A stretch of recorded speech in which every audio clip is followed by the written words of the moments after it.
On this episode of Crime Chat, we will go over the missing person case of Abbie Flynn.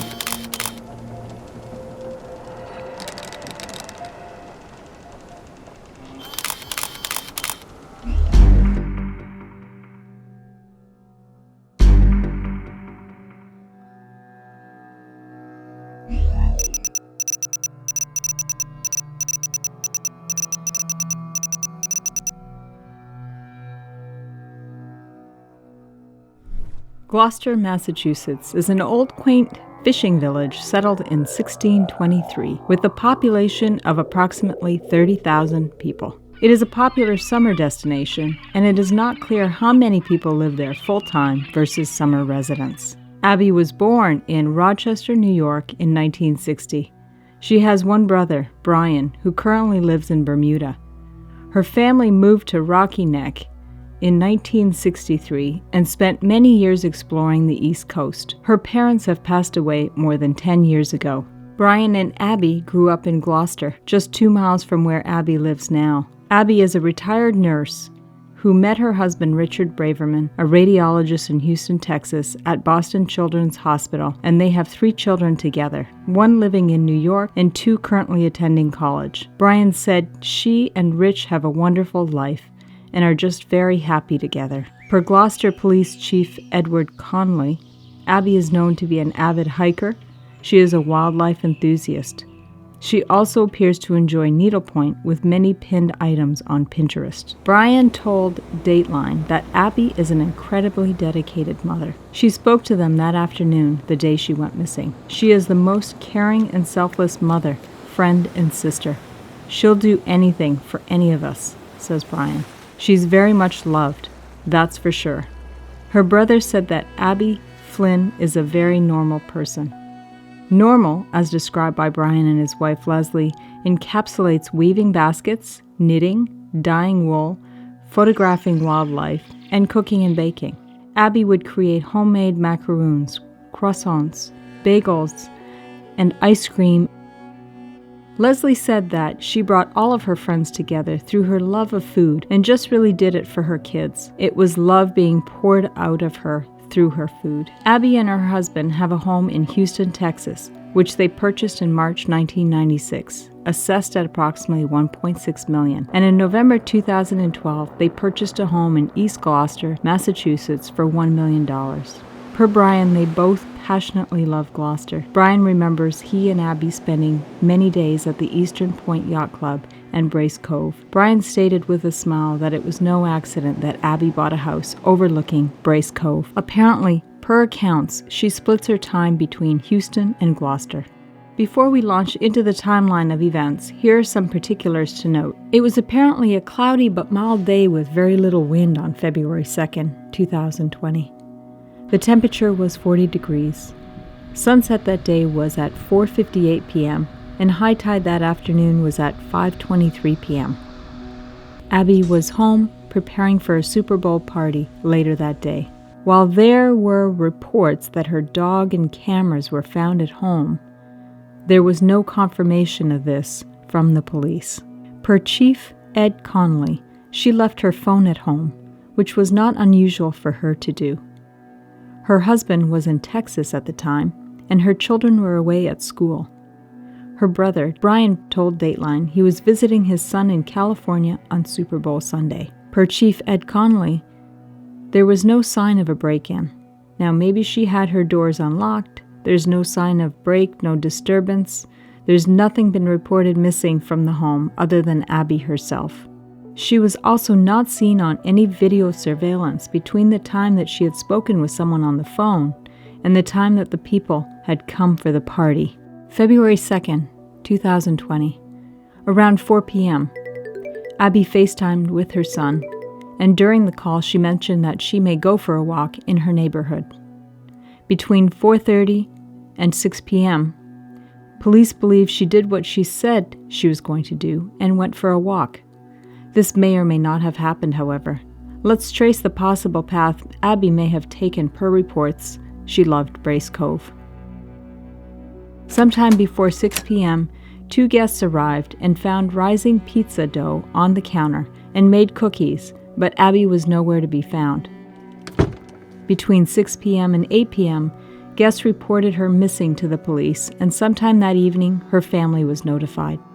At approximately 8 p.m., a command post was created near her house. A search of both water and wooded areas for Abbie started by local and state police, Coast Guard, canines, and others. The U.S. Coast Guard has had 47-foot boats searching off Brace Cove. State police helicopters were also searching waters off Gloucester. Also, police requested neighbors to search their homes. At 9:54 p.m., a missing person notification was posted on the Gloucester Police Department Facebook page. On February 3, 2020, at approximately 10 a.m., Rich, Brian, his family, and several other family friends from Houston arrived in Gloucester to help with the search. The teams continued to search. The U.S. Coast Guard deployed a fixed-wing aircraft in the morning. This airplane was equipped with high-sensitive camera equipment and thermal imaging equipment. The helicopter continued to search. There were over 80 police personnel, not including Coast Guard and others, searching the area. On February 4, 2020, an updated photo of Abbie was provided by the family. The large-scale search was suspended, however, search continued. A Facebook page was also created. On February 5, 2020, Nemlik and Gloucester PD canines were back in Gloucester, retracing previous search areas. Following that, another Facebook page was created. On February 6, 2020, the search for Abbie was suspended, unless new evidence or information was presented. An updated description of what Abbie might have been wearing was provided by the family, and the investigation remained active and is still active to this day. To recap, Abbie is described as being 5'5" tall, approximately 200 pounds, and has brown hair. She was possibly wearing a navy blue LL Bean puffer jacket, LL Bean boots, and blue jeans and a flannel shirt. Anyone with information is asked to call Gloucester Police at 978-283-1212. This is yet another mysterious case of a woman disappearing with no clues and no prior indication of any issues. Here are some possible scenarios. The first one being suicide. Per comments from Brian, they seem very happy, and so this seems like an unlikely option. Would someone bake cookies and prepare a pizza with guests set to arrive if they were planning to commit suicide? There is always the possibility, but I would rule this out. Number 2, she went for a walk, had a medical incident, and then fell in the water, or just slipped and fell in the water. I guess this is possible, but there has been much discussion that she was very familiar with the area, and therefore would probably know the danger areas and be cautious, especially if there was ice. However, given the mild weather, I am not sure that ice would have been a factor. It is possible that she had a medical incident, however. You would also think that they would have found her during the exhaustive search. Again, all possible, but given the timeline and search involved with no findings, I'm thinking this is less likely. It appears they did a side-scan sonar survey of Brace Cove, but did they do the pond? Perhaps someone watching this knows. Feel free to comment below. Scenario 3, she got lost or disoriented. If she did, I would imagine someone would have found her by now. So I'm thinking this is a low probability. Number 4, she left on her own accord to start a new life. I'm ruling this option out because it seems like a stretch. She could have waited until after the party if this was really going to be an option. So this doesn't seem like a likely one. And number 5, she was kidnapped and murdered. Given the circumstances, this seems like the most likely scenario, especially when other similar cases have been found in the area. I will review those shortly. As you can see from some of the video footage, this area tends to be thickly wooded with lots of briar brush and trails, so it would be very easy for someone to jump out and abduct you. I personally walked this area and felt unsafe. The trails are small with lots of potential hiding spots. While it has not been confirmed, it sounds like she left the doors unlocked since her guests were able to get in and see that she was not home and food was prepared. Given that, nothing appeared to be taken, and there were no signs of forced entry. It could not have been a burglary gone wrong. While you may think this scenario might be hard to pull off, let me bring to your attention a recent incident on Pavilion Beach, which is just north of Gloucester. The victim stated that the suspect approached her and grabbed her right arm with both hands and began forcibly pushing her towards his car, saying that he had a dog service that she would be very interested in. Police said the woman pointed to the vehicle next to her and said the man inside was her husband and they could talk with him about the service. The man then fled and left the scene. Note that this happened during broad daylight with people and witnesses around just this past March. There are many stories one could create, and sometimes unsuspecting fall prey to this. So what is also disturbing is that other women have gone missing in this area in the last 15 years. Before I quickly highlight the other incidents, let me say that Police Chief Conley said there is no indication, zero at all, no, none, that this is connected in any way to any other cases or that foul play was involved. Therefore, this is purely speculation on my part.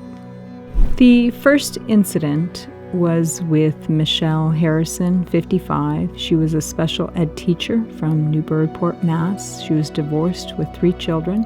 She was relocating from Massachusetts to New Hampshire. She went missing on March 17, 2006, and she was in the process of moving from Massachusetts to New Hampshire. Her purse and wallet were found inside her apartment, but her license, credit card, and spare key were missing. She was found to be headed south on the New Hampshire tolls at 10:30 p.m. Her body was found on April the 27th, 2006, at Rockport's Granite Pier, in a car that was submerged just off the pier in the water. Second incident was Rita Hubbard, 43, divorced with 2 children.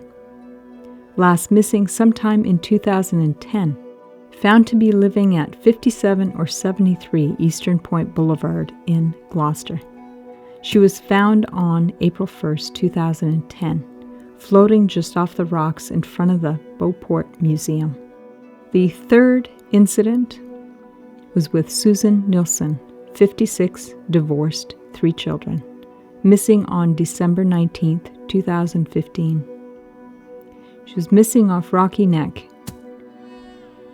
She was found December 21st, 2015.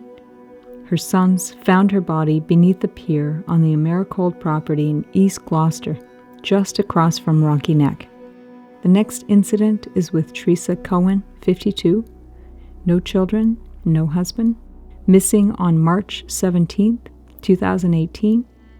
She was originally from Boston, but she was renting a place on Penzance Road in Rockport.